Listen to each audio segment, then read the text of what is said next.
तो आज मैं आपको एक अनोखी रहस्यमय कहानी सुनाऊंगा। अगर आप चैनल पर नए हैं तो अभी सब्सक्राइब कर ले, क्योंकि यह मेरा दूसरा नया चैनल है। तथा कहानी पूरा देखे, अंत में एक अनोखा रहस्य छुपा है। धन्यवाद। तो सुनिए।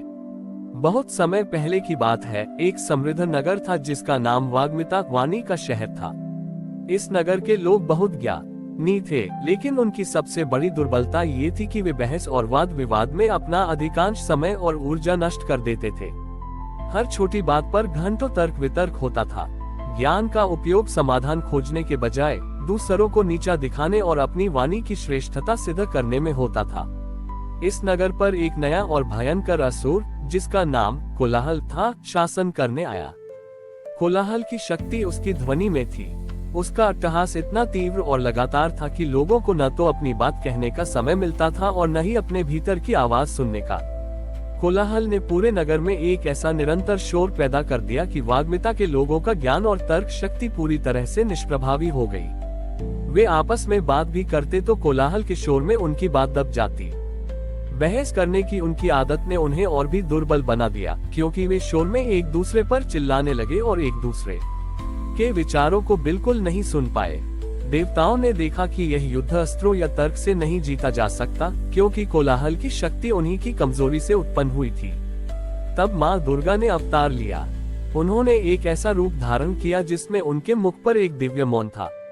वह वाग्मिता नगर के केंद्र में आई, जहाँ का कोलाहल का शोर सबसे अधिक था। माँ दुर्गा ने कोई शंखनाद नहीं किया, कोई गर्जना नहीं की और कोई अस्त्र नहीं उठाया। वह शांत खड़ी रही और उन्होंने अपनी 10 भुजाओं से केवल एक ही मुद्रा बनाई, वह थी ज्ञान मुद्रा।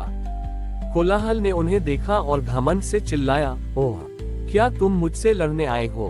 तुम्हारी चुप्पी मेरा क्या बिगाड़ लेगी? मेरी ध्वनि से तो स्वयं आकाश भी कांप उठता है। कोलाहल ने अपना सबसे भयानक शोर पैदा किया। शोर इतना तीव्र था कि लोगों के कान फटने लगे और नगर की दीवारें थरथराने लगीं। लेकिन माँ दुर्गा अपनी जगह पर अडिग रहीं। उनके चेहरे पर वही गहरा शांत मौन न था। जब कोलाहल का शोर माँ दुर्गा के मौन के असीम विस्तार से टकराया तो एक अद्भुत घटना घटी। माँ का मौन केवल ध्वनि का अभाव नहीं था, यह आत्मनियंत्रण और ध्यान की पराकाष्ठा थी। धीरे धीरे कोलाहल का शोर माँ के मौन में समाने लगा। यह ऐसा था जैसे एक लहर पहाड़ से टकराकर शांत हो जाती है। कोलाहल ने जितना अधिक चिल्लाया, उसकी ऊर्जा उतनी ही अधिक माँ के शांत मौन में विलुप्त होती गई। अंततः कोलाहल की शक्ति क्षीण हो गई। जब वह थक कर गिरा तो वह चिल्ला नहीं रहा था, वह फुसफुसा रहा था। तुम कौन हो, जिसने मेरी शक्ति को ही मेरी दुर्बलता बना दिया? कोलाहल ने हाँफते हुए पूछा। माँ दुर्गा ने तब भी कुछ नहीं कहा। उन्होंने धीरे से अपने मुख पर से मौन की मुद्रा हटाई और अपनी आंखें खोली। उनकी दृष्टि में संपूर्ण ब्रह्मांड का ज्ञान झलक रहा था। कोलाहल ने जैसे ही माँ की शांत और ज्ञानपूर्ण दृष्टि को देखा, उसे पहली बार जीवन में शांति का अनुभव हुआ। उसका शोर खत्म हो गया और उसके स्थान पर एक गहरी आंतरिक आवाज गूंजी, जो उसे उसके अत्याचारों का बोध करा रही थी। कोलाहल का शरीर नहीं, बल्कि उसका अहंकार और उसकी कोलाहल प्रवृत्ति नष्ट हो गई। माँ दुर्गा ने वाग्मिता के लोगों को संबोधित किया, तुम्हारी वाणी ही तुम्हारी सबसे बड़ी शक्ति है, लेकिन जब तुम बहस और अहंकार के लिए बोलते हो तो वह एक कोलाहल बन जाती है। कोलाहल कोलाहल को नहीं काटता। उन्होंने अंत में कहा, सच्ची शक्ति बोलने में नहीं बल्कि सुनने में है, दूसरों को भी और अपने भीतर के सत्य को भी। दुर्गा पूजा का ये पर्व उस मौन शक्ति का स्मरण कराता है, जो हमारे भीतर की हर बहस और हर शोर को शांत कर देती है। वाग्मिता नगर ने उस दिन से मौन साधना को अपने जीवन का अंग बना लिया। उन्होंने बोलना नहीं छोड़ा, लेकिन अब वे बोलने से पहले सोचते थे और सबसे जरूरी, वे एक दूसरे को ध्यान से सुनते थे। यह मौन और आंतरिक शांति पर आधारित कहानी। वाग्मिता नगर में मौन की शक्ति स्थापित हो चुकी थी। लोग अब अपनी वाणी का प्रयोग विवेक से करते थे और सुनने की कला में निपुण हो गए थे। लेकिन जल्द ही एक नई अप्रत्याशित चुनौती सामने आई, दिखावा। कोलाहल की हार के बाद उसका एक शिष्य, जिसका नाम प्रशंसान था, वाग्मिता पहुंचा। प्रशंसान ने शोर या भ्रम का उपयोग नहीं किया। वह जानता था कि अब लोगों को चुप कराना आसान नहीं है। उसने लोगों की नई मौन साधना का फायदा उठाना चाहा। प्रशंसान ने नगर में घूमना शुरू किया और उन लोगों की अत्यधिक और झूठी प्रशंसा करनी शुरू कर दी जो सबसे अधिक मौन रहते थे। वाह, क्या तपस्या है! आप तो सबसे ज्ञानी हैं, क्योंकि आप बिल्कुल नहीं बोलते, वह कहता। आपका मौन तो स्वयं माँ दुर्गा के मौन से भी गहरा है। धीरे धीरे वाग्मिता के लोगों में एक नया अहंकार पनपने लगा। लोग अब सच्ची शांति के लिए मौन नहीं रहते थे, बल्कि दूसरों से प्रशंसा पाने और स्वयं को श्रेष्ठ दिखाने के लिए मौन का दिखावा करने लगे।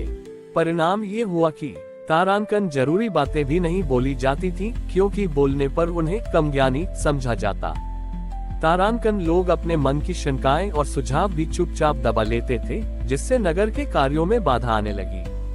तारांकन बाहर से नगर शांत दिखता था, लेकिन हर व्यक्ति के मन में सबसे अधिक मौन रहने की एक चुपचाप की बहस चल रही थी। नगर में क्रियात्मक मौन तो था, लेकिन आंतरिक शांति गायब थी। लोग दिखावे की इस दौड़ में खुद को अकेला और असंतोषी महसूस करने लगे। जब ये स्थिति माँ दुर्गा के ध्यान में आई, तो उन्होंने इस बार किसी दैत्य से नहीं, बल्कि मानवीय स्वभाव की इस सूक्ष्म त्रुटि से लड़ने का निर्णय लिया। माँ दुर्गा ने इस बार कोई मौन मुद्रा धारण नहीं की।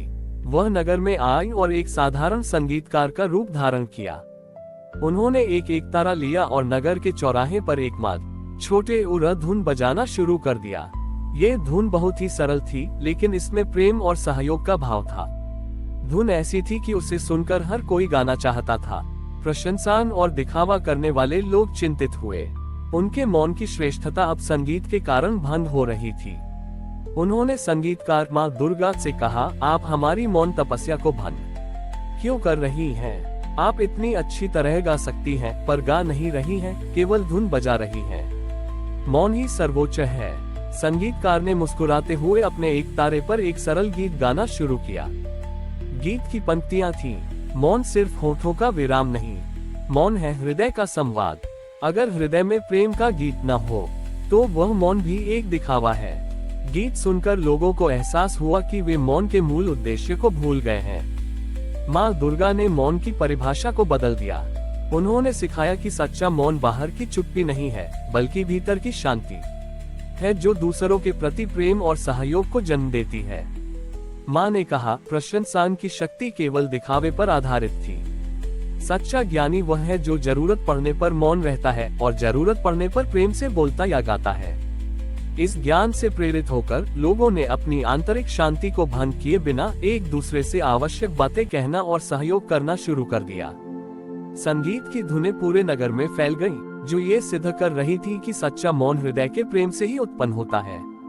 प्रशंसान का अस्तित्व समाप्त हो गया, क्योंकि लोगों ने दूसरों से ये झूठी तारीफ लेना छोड़ दिया। इस घटना के बाद दुर्गा पूजा का पर्व केवल साधना का ही नहीं, बल्कि उस साधना को जीवन में सच्चाई और प्रेम के साथ जीने का पर्व बन गया।